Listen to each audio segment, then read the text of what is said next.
After years of anticipation, when the announcement of Budokai Tenkaichi 4 finally arrived, well, as expected, it caused quite the stir within the Dragon Ball community. For a lot of Dragon Ball fans who grew up with this franchise, Budokai Tenkaichi is that one series which is credited with the most fond memories for most of the fans. Given the high bar and the importance of this franchise, the expectations for this game are higher than ever. So the question remains, will Tenkaichi 4 be able to deliver the ultimate Dragon Ball experience that fans have been waiting for? In this video, we will explore things like gameplay mechanics, character roster, graphics, and everything in between to get an idea for what we can expect from Budokai Tenkaichi 4. Budokai Tenkaichi 3 released in the year 2007 for PlayStation 2 and Wii.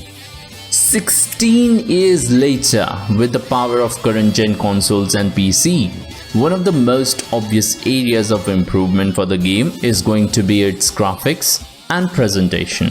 From the high quality animations in DBZ Kakarot to the outstanding 2.5D graphics of Dragon Ball FighterZ, the bar in terms of graphics has already been set very high.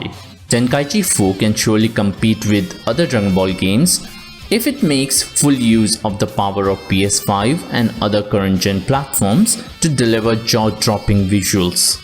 But delivering a good visual experience is not just about high quality graphics, but their presentation is also a very key factor. Think about it, right from the main menu, Tenkaichi 3 was immersive. It had characters like Goku guiding the players through the story mode, they had Vegeta and Nappa in versus mode, and characters like Gohan, Goten, Trunks and Videl on the main menu, all of which combined made the gaming experience more immersive. I am hoping that Tenkaichi 4 will take inspiration from its predecessor and deliver a similar visual experience in terms of menu and UI. Another area of focus for Tenkaichi 4 has to be in the fighting stages. No fighting game is complete without the proper selection of different environments and locations for the players to fight in. I'm not going to tell you the obvious that the game should have iconic locations such as Namek, West City, Time Chamber and such, but rather that the game could also add some new elements to such stages. In Tenkaichi 3, for example, we could not only select stages of our choice, but also the time of day to fight in, such as daytime, evening or even night. I think Tenkaichi 4 should have this feature back with some more added elements and weather effects. Adding more destructible environments, rain effects or snow effects in the fighting stages can be a huge step up. In the new DBS movie, Gohan goes up against the Red Ribbon Army and fights them while it is raining. I hope the developers can use that scene as an inspiration and implement good quality weather effects in the fighting stages. In terms of gaming, more recently, the Trunks DLC for DBZ Kakarot featured an entire section with future Gohan, Trunks and the androids in the rain. This entire section in DBZ Kakarot looks incredible, and it would be a great idea for Tenkaichi 4 to implement something similar onto their fighting stages. So to sum it up, Tenkaichi 4 should be able to deliver not only high quality character models, resolution and performance, but also updated visual effects and presentation. Using Tenkaichi 3 as the foundation and building up upon its features is something that can go a long way with the final quality of the game. With the power of current gen consoles and technology such as ray tracing, DLSS, Hairworks, There is no reason Tenkaichi 4 can't deliver graphics and visual presentation that can truly blow us all away. Gameplay mechanics are the most vital part of not just Tenkaichi 4 but pretty much any fighting game. The longevity of Tenkaichi 4 will depend a lot on whether the fighting mechanics in the game are fair and fun or not. These gameplay mechanics need to be good not only from a fighting game perspective but also from the perspective of the Dragon Ball world. They need to capture the essence of the Dragon Ball universe just right. When we are playing as characters from the Dragon Ball universe, then the gameplay mechanics need to make sure that they do these characters justice. This involves paying very close attention on the developer's part to the minor details such as the sense of speed when the characters are moving, fluid animations for when the characters are flying, the ability to move quickly and performing quick dodges. Tenkaichi 3, being an old game, obviously was limited by technology to give us this much freedom, but with Tenkaichi 4, each of these little details are going to add up to give us a great overall experience unlike we have ever seen before from this franchise. Another important gameplay mechanic that Tenkaichi 4 needs to improve upon are the super attacks and transformations. One of the biggest criticism of Tenkaichi 3 gameplay, I would say, was that no matter the character you chose or the super attack you used, majority of them felt one and the same. The Kamehameha, for example, was no different from a generic beam attack by one of Frieza's henchmen. The differences between attacks only came down to the color and nothing else. Tenkaichi 4 can improve upon this by providing different effects to the different super attacks. DBZ Kakarot did do something right in this department. In DBZ Kakarot, the moves such as the Big Bang attack from Vegeta had a second explosion to catch your opponents in, which is very different from how an attack like Piccolo's Hellzone Grenade would work, which had a homing feature of its own. Similarly, Tenkaichi 4 needs to focus on its super attacks and exactly how transformations might affect these super attacks during gameplay. Giving the characters different combos and moves depending on their transformation can provide much more freedom and experimentation on the part of the players and make the game much more fun. Obviously, there is also an entire multiplayer aspect to this, but if the game focuses on improving its gameplay mechanics, then the fights in multiplayer will just automatically become much more fun. So to sum up this section, the gameplay mechanics that Tenkaichi 4 really should focus on are fluid character movements, good animations, fast combos, impactful super attacks, and meaningful transformations. All these things combined will be a recipe for an amazing Dragon Ball experience.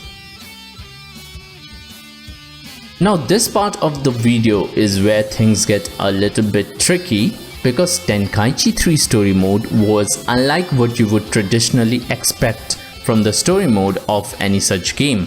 Tenkaichi 3 did follow storylines, but at the same time it also gave players the option to skip parts of it.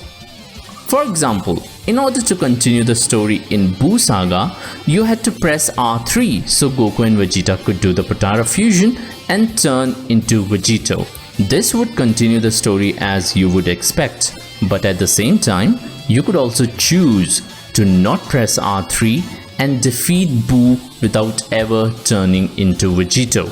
On one side, having this option gives you more ways to play the story mode, and also it gives the game a sense of replayability. But on the other hand, it changes the established storylines. The census on this feature is rather 50-50. You either love it or you hate it. Let me know in the comments below about which side of the argument are you on.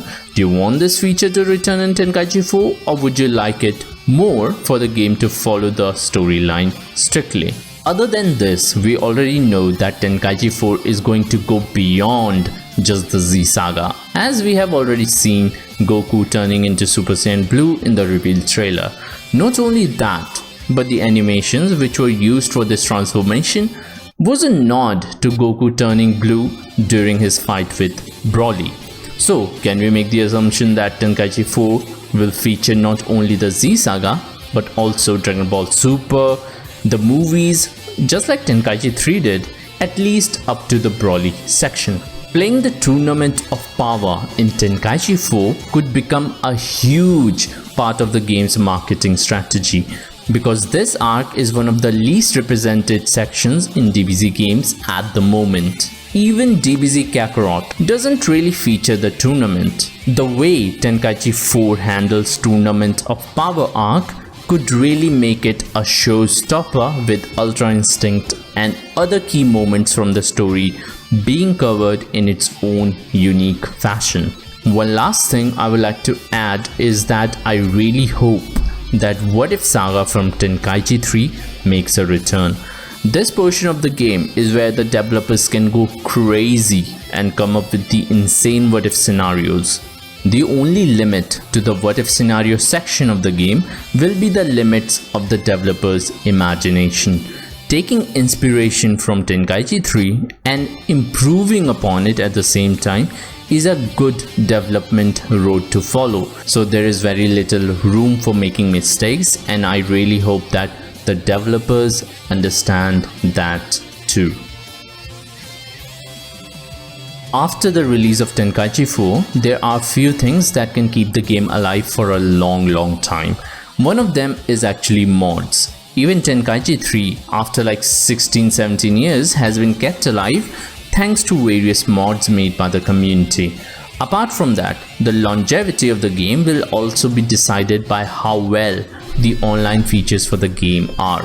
When I think about the multiplayer for Tenkaichi 4, I just keep going back to that one single most important thing, which is the netcode. If the netcode for the game is good, it'll give players a seamless online experience with hopefully no connection issues and minimum input lag. The netcode can make or break the online experience of the game. With constant updates, the balancing for the game will improve, and players are usually more willing to stick with the game over long periods of time and multiple updates, so long as the netcode for the game is good. And so it is going to be the major deciding factor for how well the online game experience is for the players. The announcement of Budokai Tenkaichi 4 sent shockwaves through the entire Dragon Ball community, and the excitement of the fans was felt all over social media. The community is eagerly waiting to learn more information about the game. In this video, we discussed some key aspects like the graphics, gameplay, story and online features, which will eventually shape the game's success or its failure. With incredible new visuals, fluid gameplay mechanics, engaging story mode and a solid netcode for online mode, Tenkaichi 4 has the potential to not only be a worthy successor to Tenkaichi 3, but even become the most beloved Dragon Ball game of all time. Whether or not will this game live up to its potential remains to be seen. Until then, if you enjoyed this video, do hit the like button and subscribe to see more videos like this one, and I will see you next time.